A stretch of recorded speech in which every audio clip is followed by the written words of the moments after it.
Very artistic. And I thought he was very sophisticated. Yes. He knew all about food, and he traveled around a lot. He lived in Paris.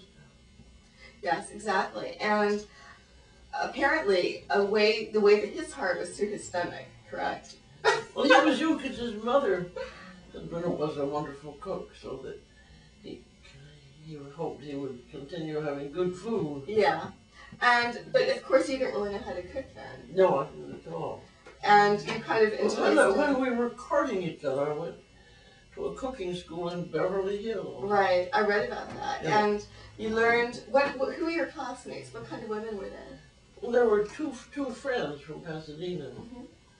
I remember we learned how to make pancakes, and we have to learn something else. I don't remember what. So, not a great deal, but something. At least it got us started. And then you went to study at the Cordon Bleu in France. Well, that was Paul, because he spoke beautiful French. Right. Was assigned to Paris for the U.S. Information Agency, which was part of the State Department right. then. And you were ashamed. So that's how we got over there. Right. But you were ashamed of the dinners that the State Department threw, weren't you? No, it was just that. Well, then when we went down to Marseille, I remember we had American ladies luncheon club, mm-hmm. and the food was very much like the 50s with Jell-O. Right. There was a form that looked like a banana, or really more like a phallic symbol, which was filled with peeled grapes, diced marshmallows. Oh, I remember that. And bananas. I remember this. That was a really offensive. Yeah, exactly. Now, you're a proponent of real food. I remember in the 60s when everybody was eating fake food, like, I don't know, all the fake food you could think of. You were really rebelling against that, and that was a very original thinker in those days.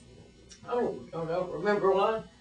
I really started in cooking when I was in France. I loved the food, and I loved their attitude toward it. Right. And so I've just continued on that way. Exactly. Also, I was reading about when you and Simca were creating your first cookbook, and you put so much energy into it. And then, of course, Houghton Mifflin decided not to do it for various reasons. Oh, we spent a long time and produced a manuscript of 800 pages just on French sauces and French poultry. And they said, sensibly enough, come off it, we need a regular book.